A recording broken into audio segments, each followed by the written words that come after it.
একবার এক আলেম সাহেব তার স্ত্রীকে সঙ্গে নিয়ে ট্রেনে করে কোথাও যাচ্ছিলেন।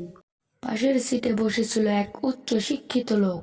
সেই উচ্চ শিক্ষিত লোকের স্ত্রীও সঙ্গে ছিল। তার স্ত্রীর শরীরে ছিল খোলামেলা পোশাক। এক পর্যায়ে সেই উচ্চ শিক্ষিত লোক আলেম সাহেবকে শুনিয়ে বলতে লাগলেন, মোল্লারা তাদের বউকে কোনো স্বাধীনতা দেয় না। মোল্লারা তাদের বউকে সবসময় আবদ্ধ করে রাখে। তাদের স্বাধীনতা বলতেও কিচ্ছু নাই। আলেম সাহেব বলল, ভাই, আপনার ব্যাগের ভিতরে কি? সেই উচ্চ শিক্ষিত লোক বলল, কেন? আমার ব্যাগের ভিতরে সব মহামূল্যবান জিনিসপাতি রয়েছে। আলেম সাহেব বলল, সেগুলো ব্যাগের ভিতরে রেখেছেন কেন?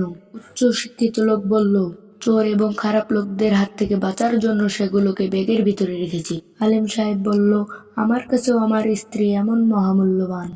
বদলোক এবং খারাপ লোকের নজর থেকে বাঁচার জন্য বোরকা পরিয়েছি। আপনার কাছে তো স্ত্রীর চেয়ে ধন সম্পদ মহামূল্যবান।